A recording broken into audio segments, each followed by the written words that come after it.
Bienvenidos de nuevo a Negocios Televisión, bienvenidos a las noticias del día. Miramos a la actualidad, a las últimas horas, fijándonos en Israel, la invasión de Rafah y también las consecuencias, las reacciones que están teniendo. Por ejemplo, Antonio Guterres, secretario general de la ONU, advirtiendo de una situación devastadora. Enseguida andamos en esta cuestión, miramos también a la última amenaza por parte de Irán. Ojo, porque están preparando misiles que podrían alcanzar cualquier parte del mundo. Y un día más miraremos al conflicto en Ucrania con Rusia, con Vladimir Putin, que hizo una oferta de paz a Estados Unidos que fue rechazada el año pasado. Enseguida les contamos todo esto, pero empezamos mirando las fuerzas de defensa de Israel, que se están preparando para realizar más incursiones, para rescatar a rehenes y eliminar objetivos de alto valor, mientras buscan entrar en una nueva fase más quirúrgica, dicen, de la guerra de Gaza. En declaraciones a Newsweek, en concreto del portavoz de las FDI, el teniente coronel Richard Hedge, dijo que cualquiera que amenace a Israel o que esté a punto de atacarle va a sufrir, en este caso, la persecución por parte de Israel donde sea necesario, incluso, dicen, en la frontera libanesa o en cualquier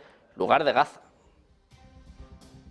Mientras tanto, Israel ha elaborado un plan de evacuación de civiles a lo largo de la costa de la Franja de Gaza, es lo que informa The Wall Street Journal, un plan que ha presentado Egipto en los últimos días, un plan que prevé 15 sitios con 25.000 tiendas de campaña en toda Gaza, desde el extremo sur de la ciudad hasta el área de Al-Mawasi al norte de Rafah, precisamente la ciudad situada en la frontera entre Gaza y Egipto, que es el objetivo de la ofensiva de las FDI, según los líderes israelíes. Estados Unidos y sus aliados han advertido sobre los peligros humanitarios de que las FDI entren en la ciudad en la que se refugian más de 1 millón de refugiados de Gaza.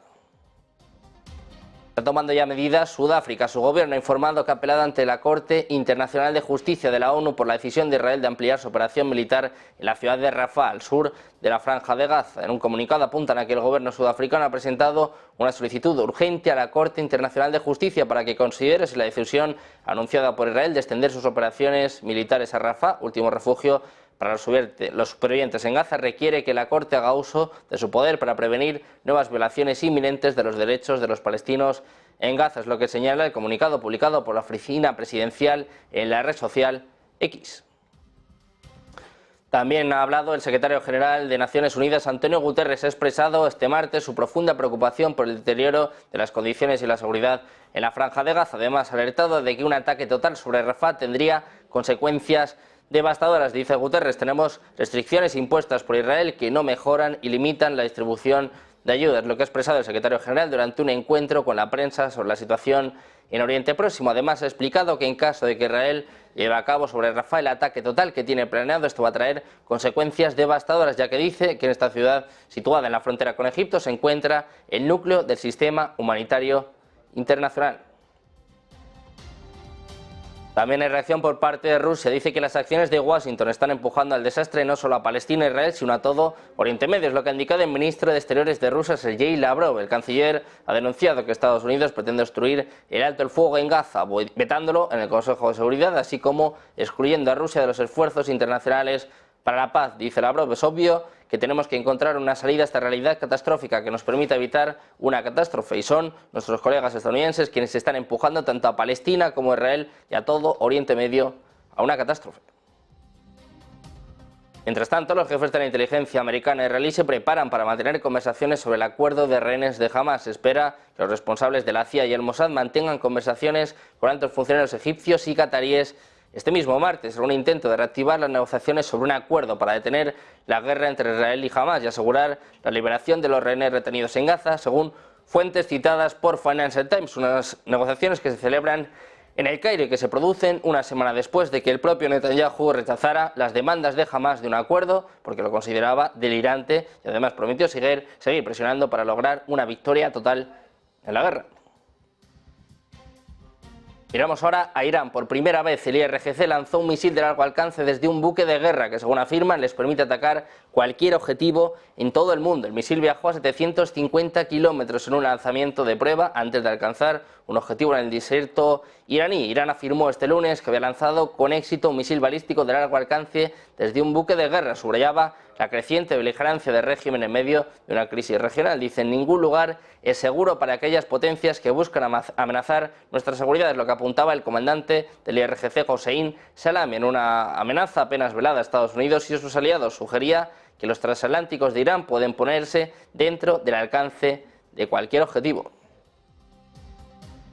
Miramos ahora también a India. Los antidisturbios de la policía de Nueva Delhi han disparado gas lacrimógeno y han cargado contra los agricultores cuando intentaron atravesar los controles policiales en la carretera de acceso a la capital india. Miles de agricultores de todo el país llegaron a la capital en tractores y camiones. Reclamaban desde hace semanas ya al gobierno el apoyo de un precio mínimo garantizado para sus productos. Sus acciones están en línea con protestas similares del sector agrícola que han tenido lugar en toda Europa en las últimas semanas. Desde el mes de noviembre, decenas de miles de agricultores acampan a las afueras de la capital protestando contra la reforma que liberaliza el sector agrícola. Además, los agricultores mantienen que van a perder ingresos.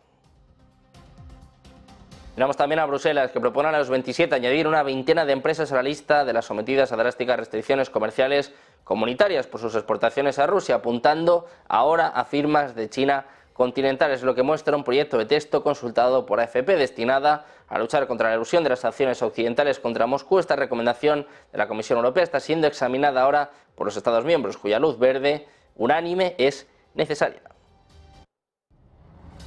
Seguimos mirando a más noticias y nos fijamos ahora en la OTAN, en el gasto en defensa, y es que se esperaba que solo 11 de los 31 países miembros de la OTAN cumplieran el objetivo del 2% para 2023, es lo que muestran estimaciones publicadas el pasado mes de julio por la propia alianza. Los 3 países con mayores porcentajes fueron también los únicos que superaban el 3%, Polonia con un 3,90%, Estados Unidos con un 3,49% y Grecia con un 3,01%. Los otros países que se estimaba que alcanzarían el umbral del 2% fueron Estonia, Finlandia, Hungría, Letonia, Lituania, Rumanía, Eslovaquia y Reino Unido. Como ven, aparte de Reino Unido, los países europeos que superaban este umbral tendieron a estar geográficamente más cerca de Rusia que los países que no. También hay algunos que están por debajo del 2%, es el caso de Luxemburgo, de Bélgica y de España, en su caso con un 1,26%.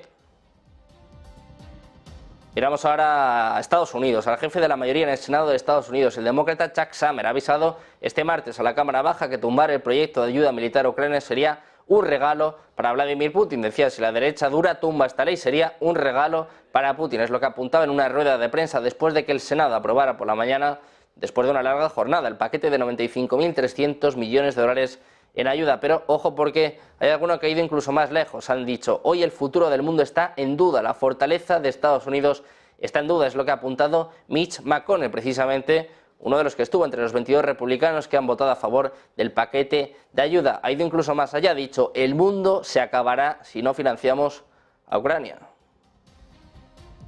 Precisamente en esta línea miramos ahora al presidente ruso, Vladimir Putin, y a su sugerencia de un alto el fuego en Ucrania para congelar la guerra, una sugerencia rechazada por Estados Unidos después de contactos entre intermediarios, según apuntaban a Reuters fuentes rusas con conocimiento de estas discusiones. El fracaso del enfoque de Putin marca el comienzo del tercer año del conflicto más mortífero en Europa desde la Segunda Guerra Mundial e ilustra cuán alejadas siguen estando las dos potencias nucleares más grandes del mundo. Una fuente estadounidense negó que hubiera habido algún contacto oficial y dijo que Washington no participaría en conversaciones que no involucraran a Ucrania. Putin, por su parte, envió señales a Washington en 2023 en público y en privado a través de intermediarios, incluidos los socios árabes de Moscú en el Medio Oriente y otros, diciendo que estaba listo para considerar un alto el fuego en Ucrania. Sin embargo, lo que proponía Putin era básicamente congelar el conflicto en las líneas actuales y no estaba dispuesto a ceder nada del territorio ucraniano controlado por Rusia, pero la señal ofrecía lo que algunos en el Kremlin vieron como el mejor camino hacia una paz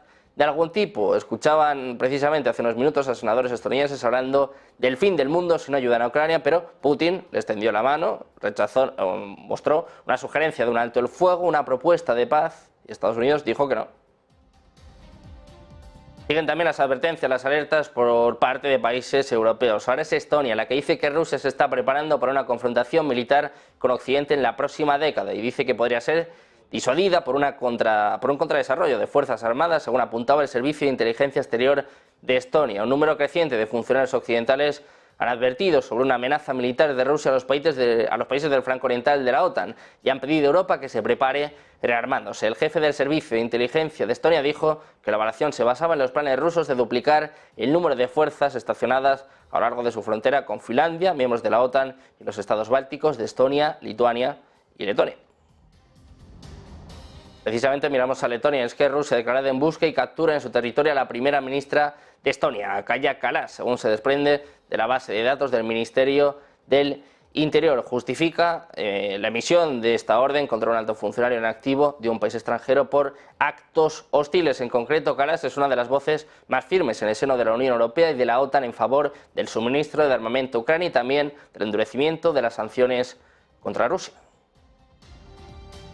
No ha sido la única. Rusia también ha declarado en busca y captura en su territorio al ministro de Cultura de Lituania, según se desprende de la base de datos del Ministerio del Interior. El motivo de esta orden es la destrucción o daños causados a monumentos dedicados a los soldados soviéticos en el país báltico. Es lo que informaban hoy fuentes de las fuerzas de seguridad rusas a la agencia TASS, según replicaba también la agencia EFE.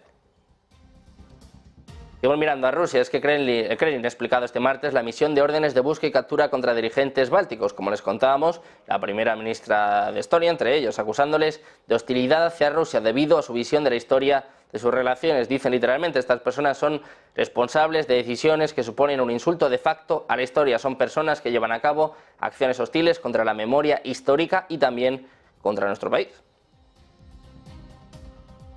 Seguimos mirando a Rusia. Según un nuevo informe, las fuerzas rusas en la región oriental de Donetsk están utilizando miles de vagones de carga como tren defensivo contra las tropas ucranianas cercanas a la línea del frente. La estructura continua de vagones de mercancía se extiende entre las ciudades de Olenivka y Volnovakha, en Donetsk, controladas por Rusia. Está cerca de las líneas del frente en el este de Ucrania, según el rastreador de inteligencia ucraniano de código abierto Deep State. La estructura, que cubre unos 30 kilómetros o poco menos de 19 millas, contiene cerca de 2.100 vagones de carga, según decía el medio, denominándolo el tren del zar. Se trata, dicen, de una estructura de ingeniería muy específica cuya eficacia es difícil de evaluar. Dice Deep State, la idea es clara, un obstáculo para el avance de las fuerzas de defensa ucranianas.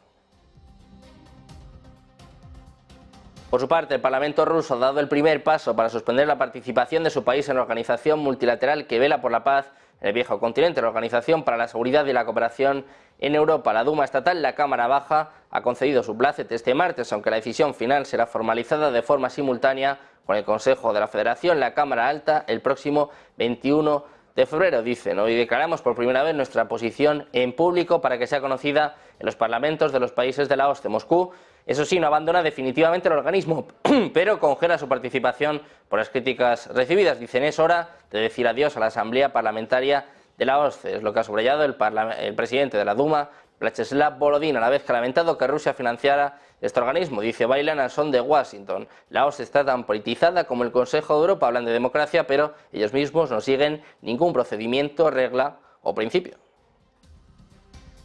Miramos de nuevo a Rusia, que ha autorizado por primera vez el misil hipersónico Zircon en Ucrania. Es lo que muestran algunos investigadores en un análisis preliminar que concluyó que Rusia atacó Kiev la semana pasada con el misil hipersónico Zircon, su primer uso en la guerra, que dura prácticamente 2 años. Es lo que apuntaba este lunes el director del Instituto de Investigación de Kiev, presentando un nuevo desafío a las defensas aéreas de Ucrania. Analistas militares han dicho que su velocidad hipersónica podría significar un tiempo de reacción muy reducido para las defensas aéreas y una capacidad para atacar objetivos grandes, profundos y blindados. Miramos ahora al empresario estadounidense, una de las personas más ricas del mundo. Elon Musk ha dicho que no hay manera de que Rusia pueda ser derrotada en Ucrania, es lo que está informando hoy la agencia Bloomberg. Según la agencia de noticias, en una conferencia en línea en su plataforma en X Spaces, el senador estadounidense por Wisconsin, Ron Johnson, afirmó que quienes esperan una victoria de Ucrania viven en un mundo de fantasía. En este sentido, Musk instó a los residentes estadounidenses a contactar a sus representantes electos sobre el paquete de ayuda a Ucrania que se debate en el Congreso. Decía Elon Musk, este gasto no ayuda a Ucrania a prolongar la guerra, no ayuda a Ucrania. Al mismo tiempo, el empresario negó rotundamente las acusaciones de algunos políticos estadounidenses de que recientemente se había convertido en un apologista de Putin, calificándolas de absurdas.